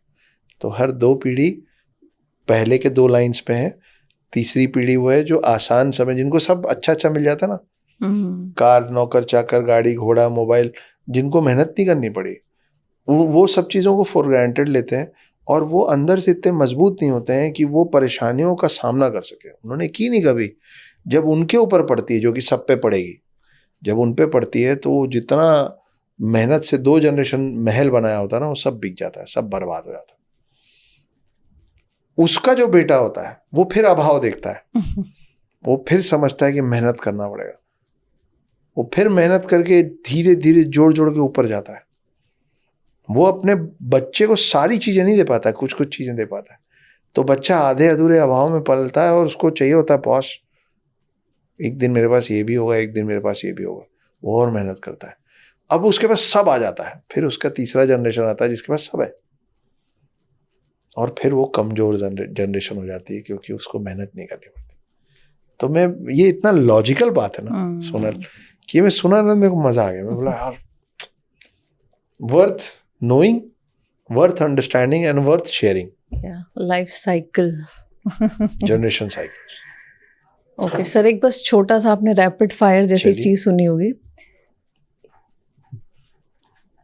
इसमें सर आपको 1 वर्ड या 1 लाइन में आंसर करना है। ठीक है सर, जब फ्रेंडशिप का नाम आता है तो आप कौन सी फ्रेंडशिप चुनोगे? दुर्योधन कर्ण या कृष्ण अर्जुन? Of course Krishna Arjun.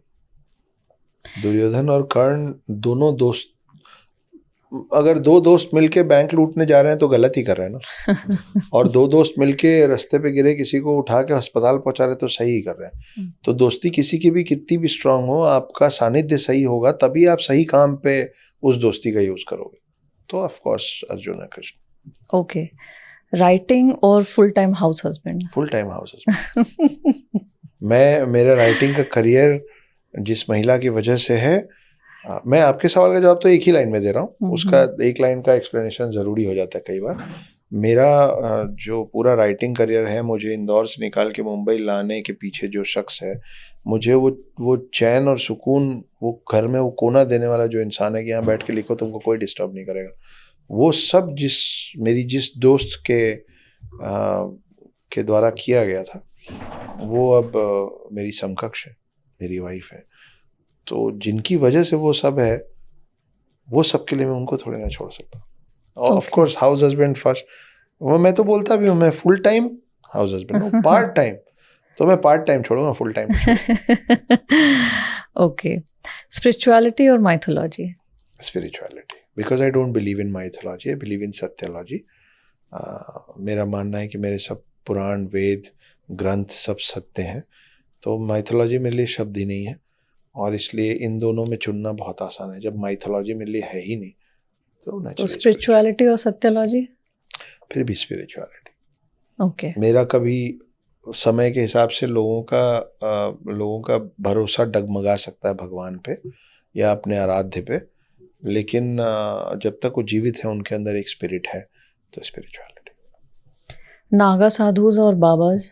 नागा साधुज, क्योंकि बाबा का एक बार फिर भी कोई पर्सनल एजेंडा हो सकता है कि उसको उसका घर चलाना है, बाबा मतलब कोई भी हो सकता है, लेकिन नागा साधुओं का एक ही एजेंडा है, वो बने हैं आपके धर्म की रक्षा के लिए। पूरे देश में 4 लाख से ज़्यादा नागा साधु हैं जो अपना सब कुछ छोड़ चुके हैं आपके धर्म की रक्षा के लिए, तो नागास। ओके सर, भगवान आपके लिए क्या है? हाँ, भगवान का फुल फॉर्म ही भगवान है, और भगवान वो होते हैं जो इन 5 तत्वों को कंट्रोल कर लें। भगवान का फुल फॉर्म है भ से भूमि, ग से गगन, व से वायु, अ से अग्नि, और आखिरी में न है, न से नीर, पानी। तो जो भूमि, गगन, अग्नि, नीर और वायु को वश में कर ले, वो भगवान है। तो मेरे लिए भगवान वो है जो इन सबको अपने वश में कर पाए। Okay, marriage?